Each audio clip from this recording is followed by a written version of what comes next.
So how do you feel about the influence your home environment has on your brain? Absolutely, yeah. That's exactly what we're going to talk about today. So when you get all these things right, and we're going to talk about some of the research in just a second, but when people have a balanced, a clean home, that they're better cognitive performance, they feel better, and they sleep better. We'll talk about all these.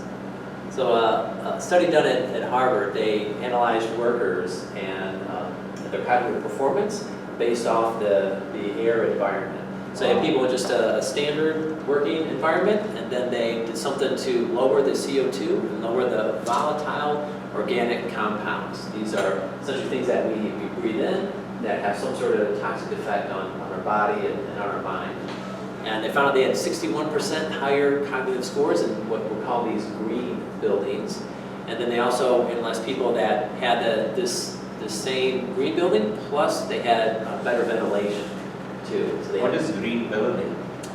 So it's where a higher air quality in the building that they're in. So they have better air quality, their cognitive scores are up, and then when they make it even better with better ventilation, then the cognitive scores go up even more. And this was done on I forgot exactly, in the hundreds, the number of people that were in the study. But it makes sense. If you're constantly breathing in a higher, cleaner air with more oxygen, that oxygen is something that really gives our brain the nourishment that it needs to function better. And on the flip side, if you're breathing in lots of these volatile organic compounds and you're not getting as much oxygen, then your brain is not going to have as much of the nutrients that it needs. And you take this at the home environment where you sleep, so you spend at least 8 hours sleeping, plus however many other hours you're at home.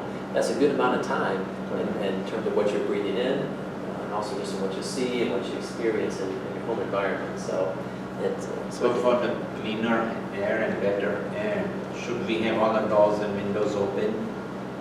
Yeah, I guess that depends on where you live. If you've got a lot of trees around you, then it's probably good. If you've got a lot of traffic around you, then perhaps not.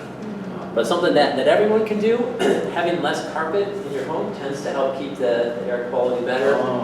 Just keeping the house clean, changing the filters regularly, and just minimizing the use of chemicals like scented candles or perfumes. All that would just maintain a healthier air for you to breathe in. Well, the scented candles are not good, no?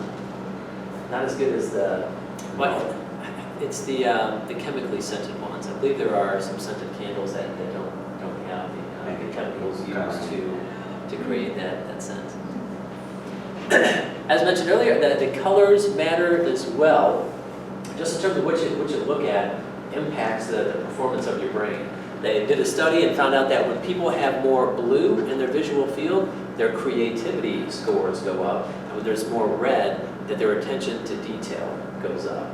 So if you're writing a book, maybe you want to be in more of a blue room, you have where the creative juices flowing. If you want to really focus on something, maybe you're learning a new language, or you just really want to pick up on be focused to the attention to detail, having more red is something that can help out.